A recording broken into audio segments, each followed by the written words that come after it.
ফেসবুকে বন্ধুদের সাথে আড্ডা দিচ্ছিলাম, ঠিক তখনই মা বলল, বাবা বালতিটা একটু ছাদে নিয়ে দিবি, কাপড়গুলো শুকাতে দিব। বললাম আমি পারবো না, আমি ব্যস্ত আছি। মা বলল, তুই তো মোবাইল টিপছিস, দে না বাবা একটু। রেগে গিয়ে বললাম, যাও তো, নিজের কাজ নিজেই করো, একটু দেখলেই এটা ওটা কাজের কথা বলো শুধু। আম্মুকে ঝাড়িয়ে দিয়ে এসে রুমের দরজা আটকে শুয়ে ফেসবুকিং করতে লাগলাম। দরজা খোলা রাখলে যখন তখন এসে আবার কাজের কথা বলবে। সন্ধ্যায় ছাদে বসে বসে চারপাশটা একটু নজর বুলিয়ে নিচ্ছি। হঠাৎই মোবাইলটা বেজে উঠলো। রিসিভ করতেই আম্মু বলল, কই আছিস বাবা? বললাম, আমি তো বলেই আসলাম আমি ছাদে যাচ্ছি, এরপরেও বাসায় থেকে কেন ফোন দিতে হবে? মা বলল, বাসায় একা একা ভালো লাগছে না, আয় না একটু বাসায়। বিরক্ত হয়ে বললাম, ধুর, কোথাও গিয়েও একটু শান্তি নেই। যাচ্ছি, তবে কোনো কাজের কথা বলা যাবে না।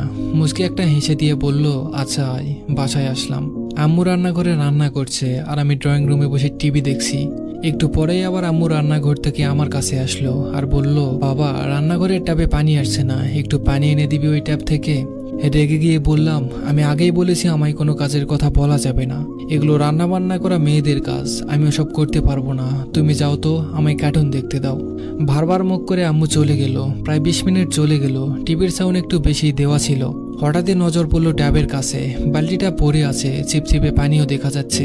এক বালতি পানি নিয়ে আসতে পুরো রুম পানি দিয়ে ভিজিয়ে দিচ্ছ। কথাগুলো বলছে আর রান্নাঘরের দিকে এগিয়ে যাচ্ছি, কিন্তু রান্নাঘরে উকি দিয়ে দেখলাম কেউ নেই। আম্মু আম্মু বলে ডাকলাম, কিন্তু কোথাও কোনো সারা শব্দ নেই। বাইরে ট্যাবের কাছে গেলাম, একটু এগোতেই আমার চক্ষু কপালে উঠল।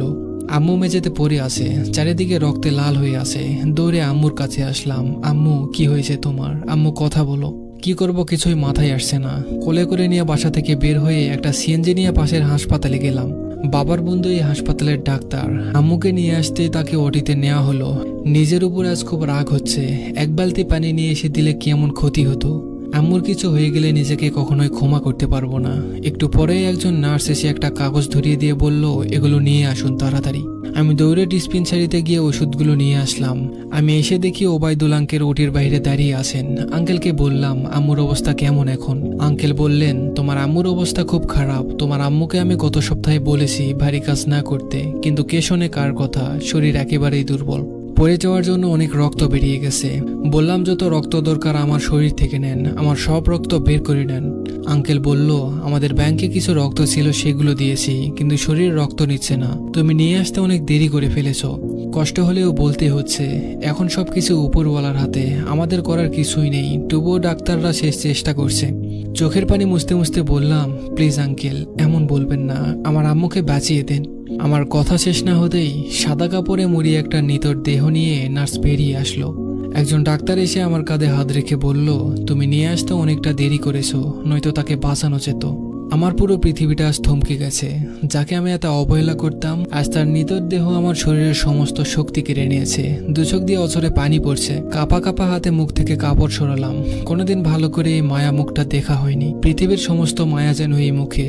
আম্মু, এই আম্মু, দেখো না, আমি আজ কোথাও যাচ্ছি না, তোমার কাছেই বসে আছি। চলো গল্প করি। কি হলো, গল্প করবে না? আমি আজ তোমার সব গল্প শুনবো। কোথায় কি করেছো, কোন দিন তুমি স্কুলে স্যারের বকা শুনেছো, সব শুনবো। বলো আম্মু, প্লিজ বলো। আমি তোমার সব কাজ করে দেবো আম্মু। একবার কথা বলো আম্মু। তুমি ছাড়া আমায় বাবা বলে কে ডাকবে বলো? আম্মু, এই আম্মু, তুমি না আমার মেয়ে?